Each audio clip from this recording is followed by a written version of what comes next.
Good morning. Continuing with the essay on the pleasures of no longer being very young by G.K. Chesterton, let us look at the summary of the essay today. On the pleasures of no longer being very young, there are three advantages through the middle age towards the later life, which is very seldom. All the old men are equipped with beautiful snowy beards, and they rejoice in unfathomable wisdom like Nestor. All this has caused the young people to be skeptical, meaning doubtful, about the real advantages of the old people, and the true statements of those advantages sounds like a paradox.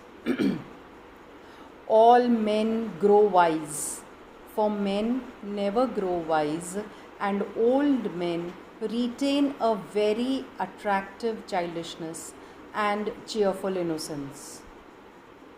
Elderly people are often much more romantic than the younger people, and sometimes even more adventurous, having begun to realize how much things they do not know.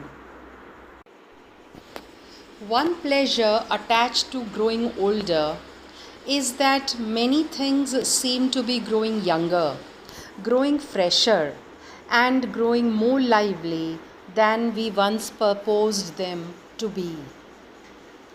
A young man grows up in a world that often seems to him intolerably old. He grows up among proverbs and precepts that appear to be quite stiff and senseless. He seems to be stuffed with stale things, to be given the stones of death instead of the bread of life, to be fed on dust of the dead past, to live in a town of tombs. It is a very natural mistake, yes, but thinking like this is a mistake.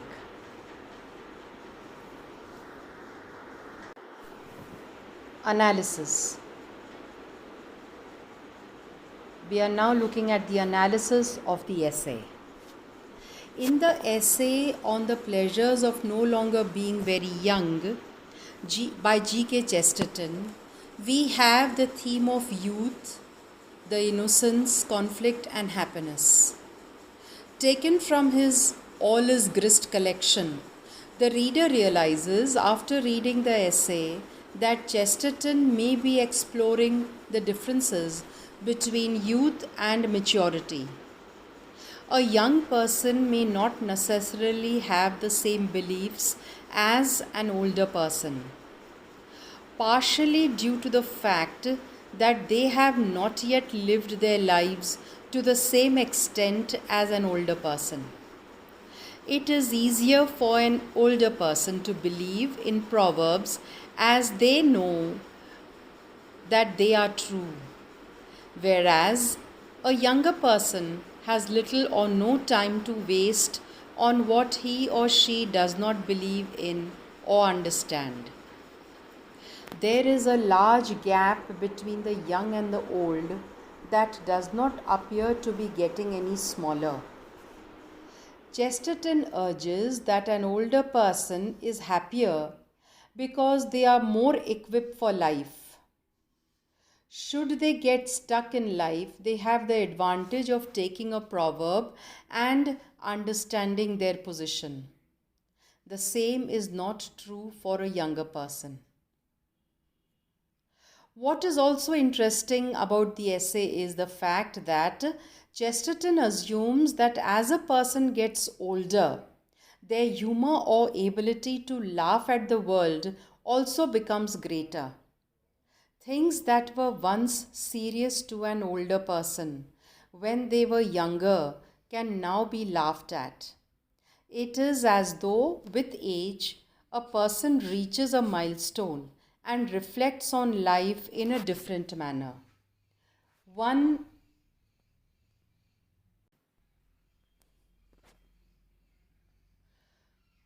one that the younger person is unable to do. In many ways, Chesterton may be suggesting that older people live in a fool's paradise, a place where they can harm no one and are safe to live their life with their own beliefs, many of which have been kindled through the passage of old age.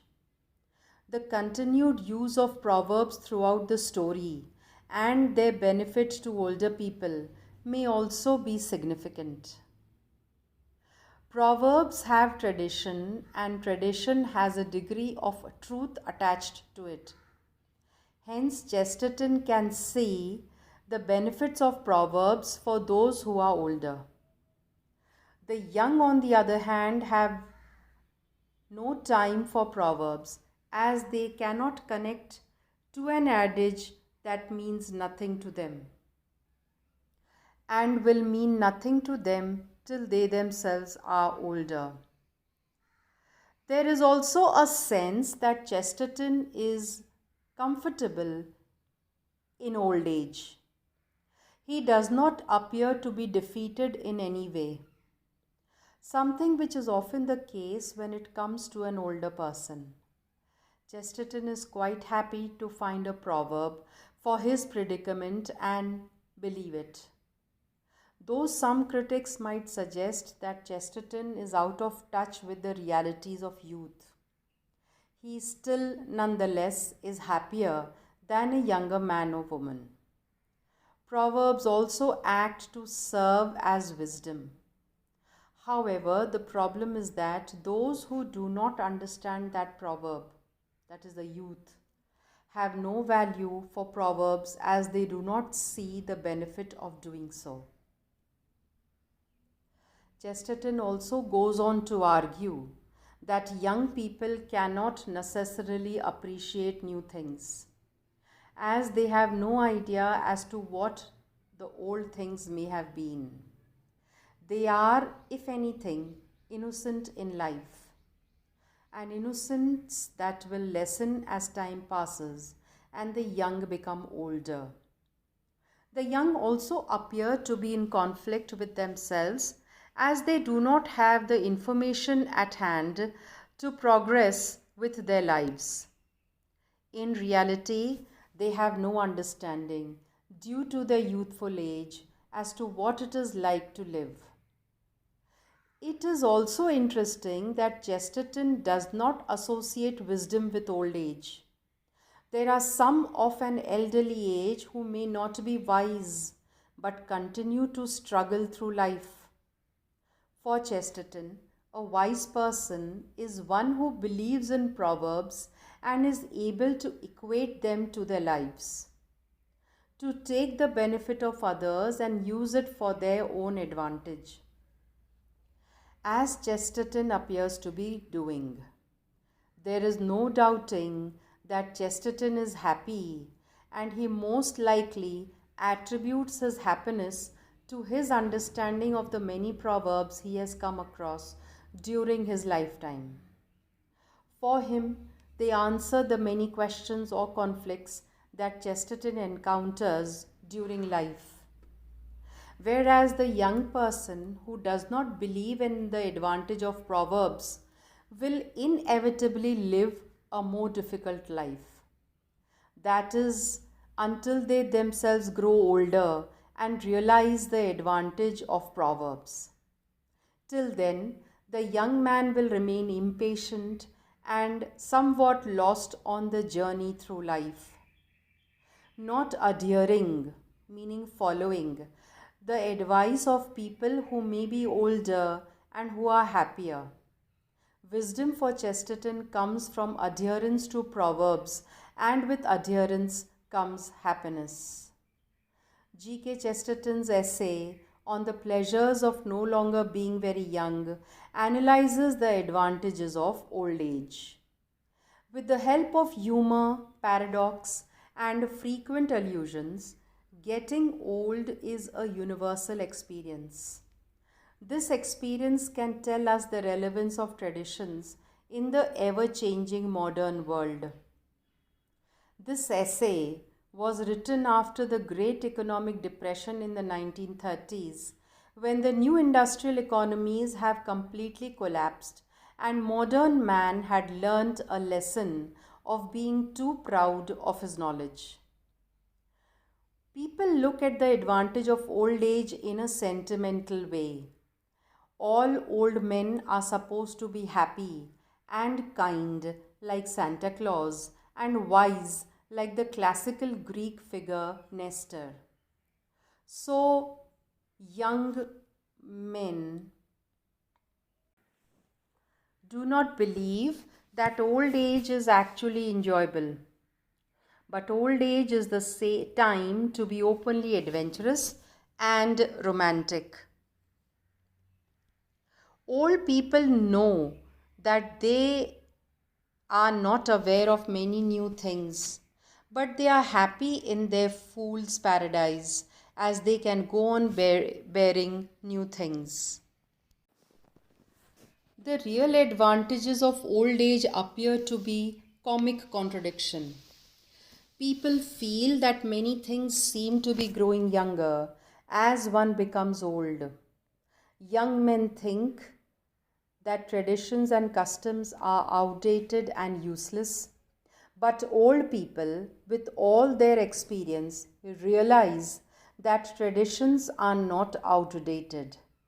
They are practically useful, so they have continued to survive through centuries. The writer presents this through wordplay. Traditions are true and therefore alive. To quote from the text, indeed, a tradition is not even traditional except when it is alive. Proverbs are repeatedly used only because they are practical. This is best understood in the old age.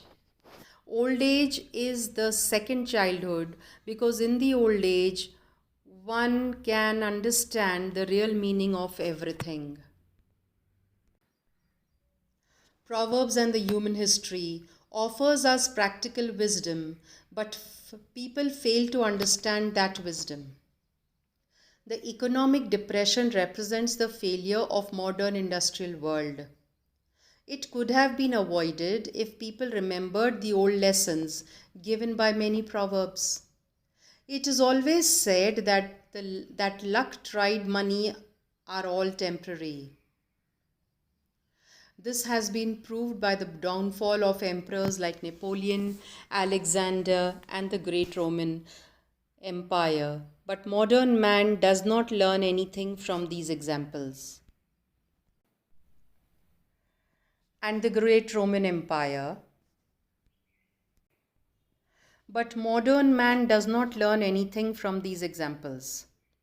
For the writer, witnessing the economic depression is to see the dead proverbs come alive. It is not the fault of young people that they must understand the importance of old things. For the young people, old things are on a different level of understanding. Since old people have the experience of life, they can better understand the real meaning of everything. It is an irony of life that, to quote from the text, even as we are dying, the whole world is coming to life, unquote. Another paradox is that, again, quoting from the text, it is not the young people who realize the new world, unquote. Young people cannot understand the newness of new things because they have never experienced the old things. Old people have the experience of the old things, so they can better understand the difference between the old and the new. The writer gives an interesting analogy, which means comparison. We cannot feel the rotation of the earth because we have never experienced a situation when the earth did not rotate. If the earth stops its rotation or starts moving in the opposite direction, then only then we will understand how it feels when the earth rotates. Old people can also understand if a new thing is really new or a comeback of old things. If someone says that these days people don't go to the church, so the village church would be replaced with a chemical factory, the oldest villager would say that in his childhood even fewer people went to church. Similarly, young people say that the modern world does not believe in the supernatural. But earlier, no educated villager believed in ghosts, whereas a modern scientist like Sir Oliver Lodge conducts research in parapsychology and paranormal activities. This essay discusses the eternal conflict between the old and the new from a realistic and practical point of view. He presents a practical advantage of getting old. The tone is scholarly as the writer proves his arguments with classical, biblical, historical, and literary allusions. He points out many funny details of common life. Paradox and wordplay bring gentle humor to the essay. Finally, this essay can be understood as a defense of the gravity and validity of the old. That's all for this session. Thank you.